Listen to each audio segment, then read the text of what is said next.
Hello everybody and welcome to Pat's Adventures. In this particular video we are on the Viking Octantis, which is the brand new exploration ship. We're actually the very first paying passenger sailing to leave out of Ushuaia to Antarctica. We've been at sea now for 2 days, and that is Antarctica behind me, and very exciting. The ship is state-of-the-art. What I want to do in the first video is take you on a tour of it and let you see what it's all about. It holds 300 passengers and it has a crew of almost 300 also. So the ratio is absolutely phenomenal. So once again, thanks for watching Pat's Adventures, and I hope you enjoy this video. And here we are at our stateroom 4019. That's on deck 4, the Explorer's deck. Let's have a look at this brand new room that we have here. Step right in. We got giant closets right inside the door. There's our safe down here. Plenty of drawers. Drawers here. Over here, we have a typical bathroom. It has heated floors.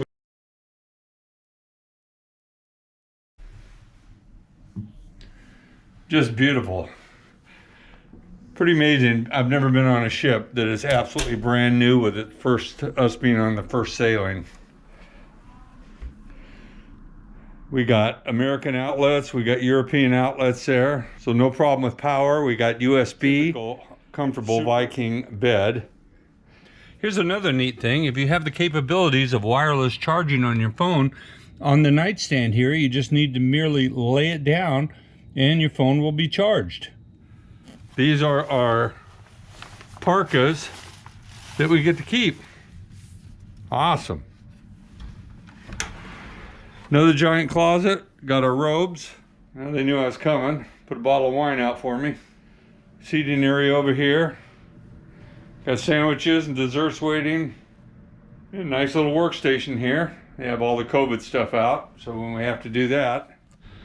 So besides our jackets and our down jackets, the parkas, they have our boots here all ready for us. And this is actually a warming closet. So it heats up in here and it dries the boots off. That is truly amazing. And this is our beautiful Viking model. So here we are with our Antarctic jackets, and I just really can't believe that I'm doing this and that we're here, and I think it's just going to be an amazing, amazing adventure in the Antarctic. So, Pat, are we ready? You look like a regular crew member. So when you're in your room and you want to get some good footage, you just lower your window electronically. And so here we have the World Buffet, which you have a choice of breakfast, lunch, or dinner in here. The dinner is really something, as every single night they serve Alaskan king crab legs, filet mignon, ribeye steaks, sushi. The layout is just superb. So let's go take a look at the lunch real quick and see what they have going.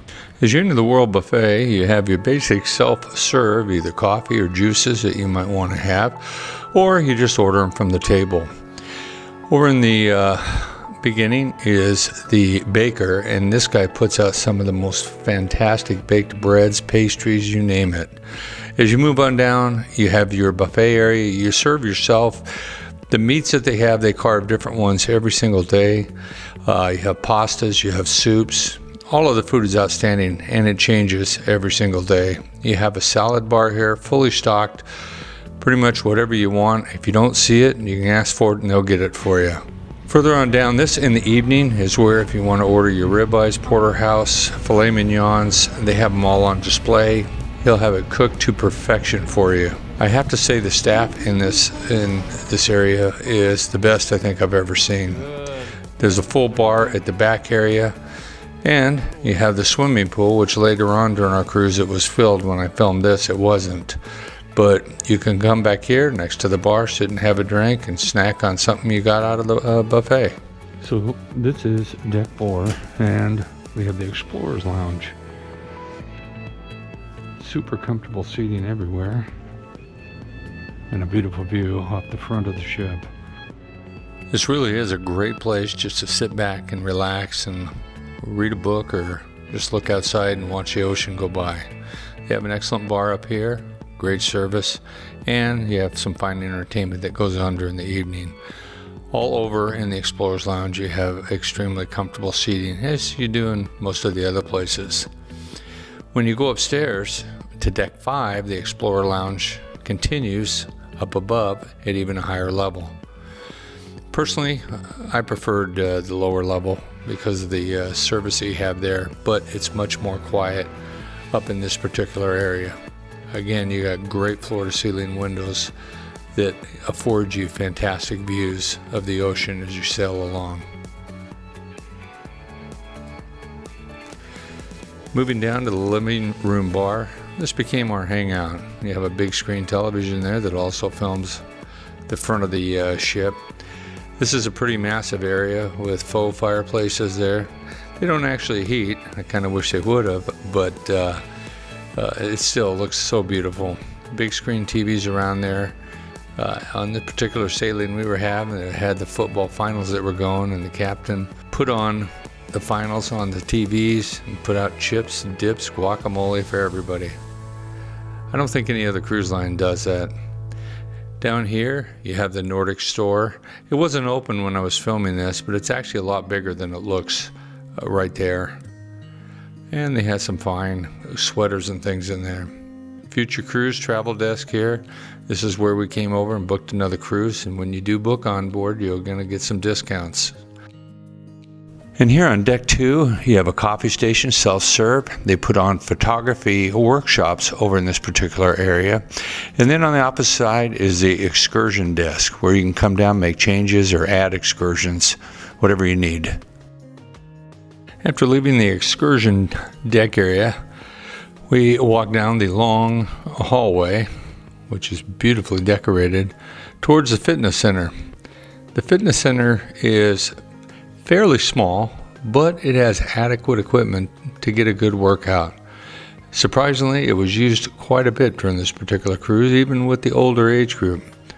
Outside is where the spa is, and if you want to take a dip in the pool, this one is indoors, just adjacent to the spa.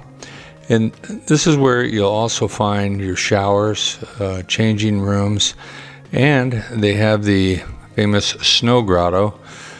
On this particular cruise, they didn't have much snow in there, but still, if you want to go in there and get cold, you can do it and put your feet in the snow. Then they have the steam room over and the sauna. Hair salons there. If you want to get your hair cut, you want to get your nails done, whatever it might be, that's the place to come. The people I talked to that did go there seemed to be very happy with the service that they'd gotten, and also the massages. People talked about those and said how great they were too. So back here is the showroom theater, which is very, very beautiful. They have a massive screen that comes down. You have a view off the back of the ship there. This is where they give your enrichment lectures. So when you come back up from being ashore in Antarctica, you have to walk. These are the boot washers. They'll be spraying water and the brushes will be gone. So you have to walk on these. Make sure you don't bring anything back or take anything to the land. So here we are in Deck 1, and this is where guest services is located. Also Manfredi's restaurant and the restaurant on this floor. Let's go take a look around here. There is a small bar area that is open during the evening but closed during the daytime hours because the restaurants are closed. So the first restaurant we'll look at is called the restaurant, just like on the other Viking ships. Every night they change their menu over and over with some amazing meals that they do put out in here. It's actually one of my favorites. The next restaurant is Manfredi's. It is an Italian-themed restaurant, and they put out some delicious pastas, Italian dishes, the ribeye steak, filet mignon. The menu is pretty much set every night, but you definitely won't hesitate to go back. So here we are in the boarding area for the Zodiac's boats. We're going to be taking the Zodiac over to land. So this is... Oh boy.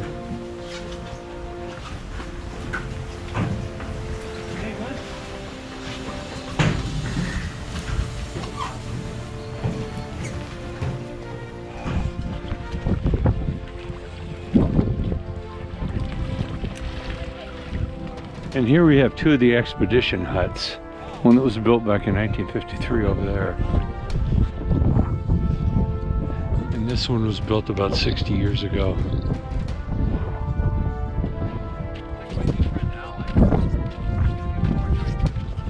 Well, we just made it over to the penguin colony. It's one of the first colonies. There's a second one up the hill a little bit further. And the penguin highway is just over to the left.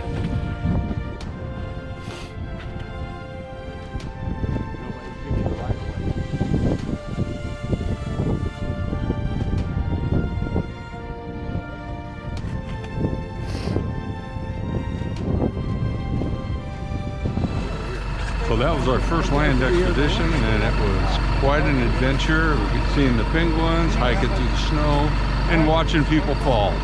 It was pretty amazing. Getting in that Zodiac and heading back to the ship is an exhilarating experience just in itself.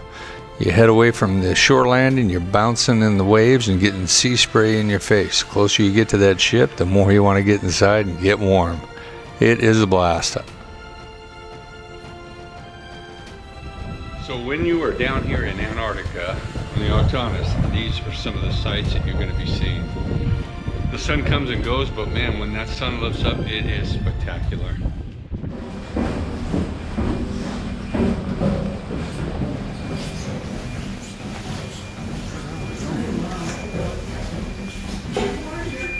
And this area is known as the hangar on the Octantis. The hangar is where they bring in the operations boat. You can board in here with ease, a little bit different than the Zodiac. They also keep some other ones over here. And this here is one of the two mini submarines that they have that hold a total of 6 people each. So this next part of the video will give you an idea of how they launched the boat, so I've sped it up so it doesn't take too long. But you see that boat is filled with passengers going back down into the ocean. Now the other one is being brought out with all the passengers. It really makes it easy and convenient because you just step right off of the side and you're on a platform. Okay, you're welcome. Mind the gap here, please. Over the way.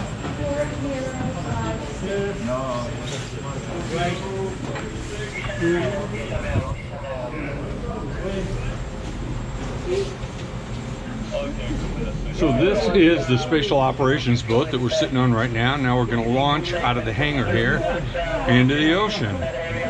Beautiful boat. I understand that they cost over $1 million each. So.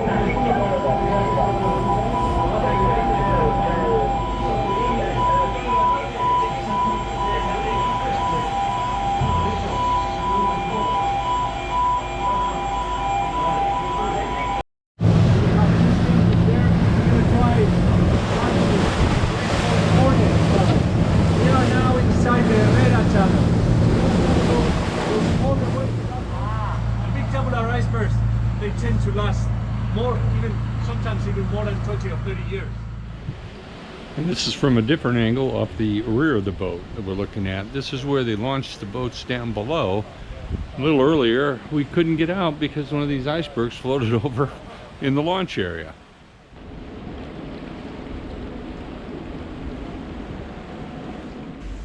So I have to say, the comfort of this ship is unparalleled. If you got the right gear on, you can sit out here no matter what the temperatures are and enjoy a cool glass of champagne with gorgeous views all around me.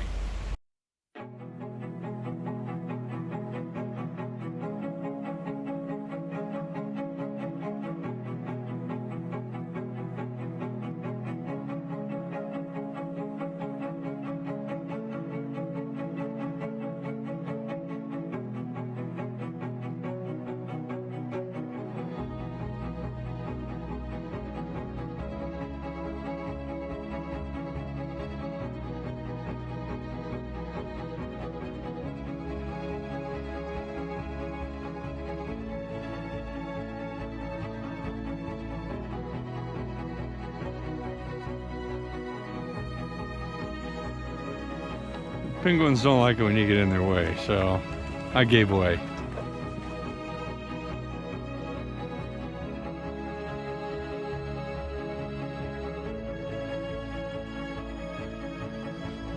So behind me is Brown Station. We're on the continent here of Antarctica.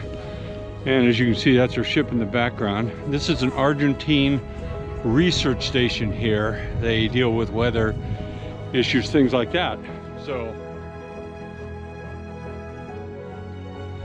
and we're gonna be hiking up here to get a better view.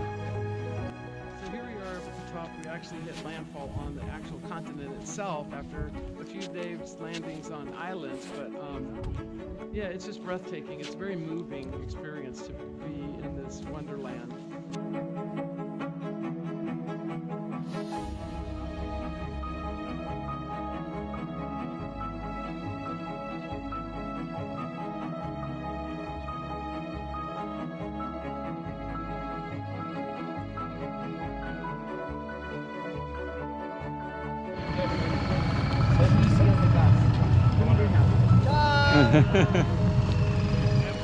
So we had a successful hike here at Base Brown. Yeah, just now we're kind of happy. Have a bunch of happy passengers. Everybody wave, yay.